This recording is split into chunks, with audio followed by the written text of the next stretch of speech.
आज के case studies के इस लेक्चर में बात होगी पत्नी के द्वारा की जाने वाली गलतियों की। आमतौर पर पत्नी केस करते समय 10 बड़ी गलतियां करती है और इन गलतियों की वजह से पति फायदा उठा लेता है और पत्नी के केस को डिसमिस करवा देता है। तो पत्नी को भी इस बात का ध्यान रखना चाहिए कि गलतियां केस करते समय कभी नहीं करना चाहिए, अन्यथा पति फायदा उठा सकता है और केस को डिसमिस करवा सकता है।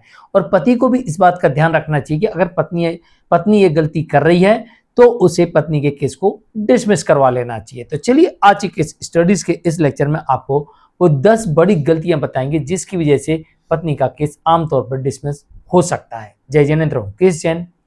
वीडियो को लाइक और शेयर कर दीजिए और इस तरह के जजमेंट्स का पैकेज पाने के लिए जिसमें लगभग आपको 200 जजमेंट्स मिलते हैं या अन्य किसी जानकारी के लिए दिए गए नंबर पर आप हमें संपर्क कर सकते हैं। चलिए शुरुआत करते हैं।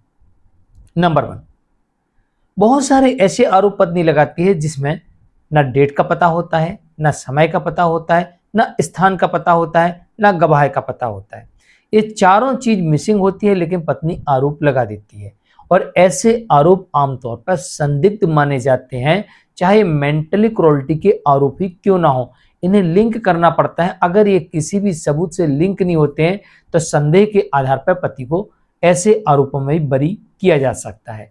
तो पत्नी ऐसे आरोप ना लगाए जिसमें डेट ना हो, टाइम ना हो, स्थान ना हो और गवाह ना हो।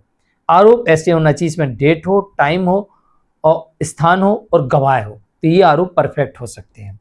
नंबर 3, मनगढ़ंत आरोप ना लगाएं। ऐसे आरोप ना लगाएं कि सब लगा रहे तो हम भी लगा दें, कोई भी लगा रहा तो हम भी लगा दें।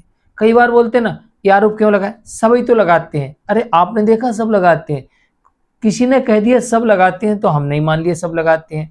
अरे कोई लगाता है उसको लगाने दो, हमको लगाना है कि नहीं लगाना ये हमें इस बात पर डिसाइड करना चाहिए कि हम इसको साबित कैसे करेंगे, क्योंकि हम आरोप लगाएंगे तो साबित तो हमको ही करना है ना। तो आप किसी की तरफ मान ना जाएं।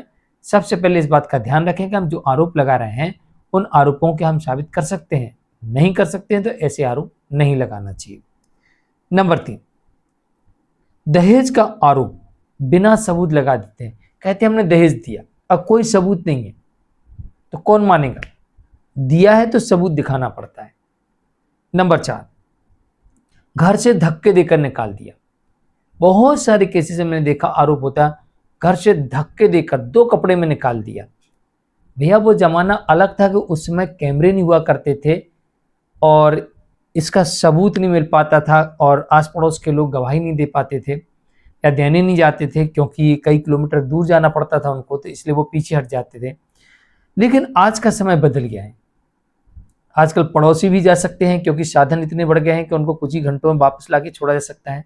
दूसरी बात है कि कैमरे हैं, किसी के मोबाइल में है, किसी घर पे लगा हुआ है, तो कैमरों में सारा डेटा रिकॉर्ड हो जाता है। तो अब ये आरोप बहुत सोच समझ के लगाएं कि हमको घर से धक्के देकर निकाल दिया 2 कपड़ों में। अगर ऐसा आप आरोप लगाते हैं तो आपके ऊपर ही भार आता है साबित करने का, कहीं आप इसे अपने ही इस आरोप में ना फंस जाएं। नंबर 5, हम वहां से जान बचाकर भागे। ये आरोप होता है कई बार। जब आपकी बार बार जान लेने का प्रयास किया जा रहा था तो आपने सबूत कौन सा कलेक्ट किया, आपने शिकायत कहां दर्ज करवाई, आपने कंप्लेंट क्यों नहीं की, आप जान बचाकर इतनी दूर भाग के यहां क्यों शिकायत की, वहां क्यों नहीं की।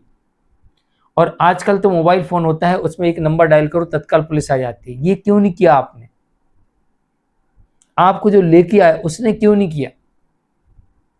तो ये सारे सवालों के घेरे में आप आ सकते हैं और आपको सारे सवालों के जवाब देना पड़ेगा और जवाब ना होने पर संदिग्ध माना जा सकता है और ऐसे में पति को बरी किया जा सकता है। नंबर 6, हमले का आरोप। सबने मिलकर मेरे ऊपर हमला कर दिया।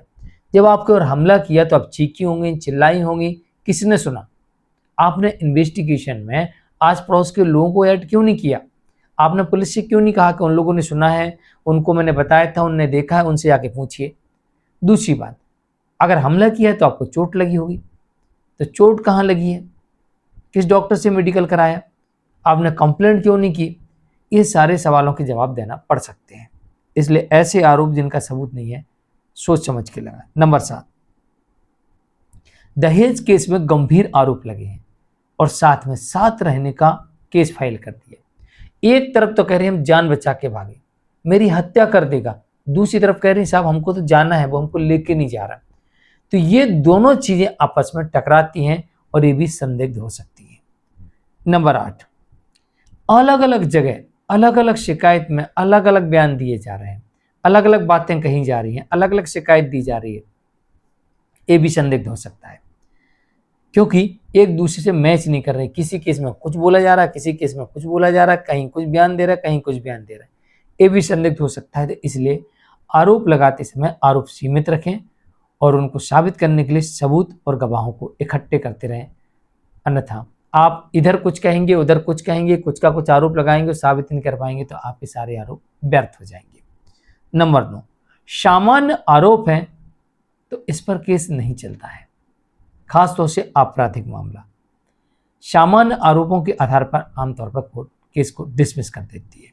नंबर 10, केस करने के बाद लापरवाही देखी जाती है, केस में ना जाना, केस की तरफ ध्यान ना देना और कोर्ट के बुलाने पर भी कोर्ट ना पहुंचना, ये बड़ी लापरवाही हो सकती है आपके केस में और आपका केस इस वजह से भी डिसमिस हो सकता है।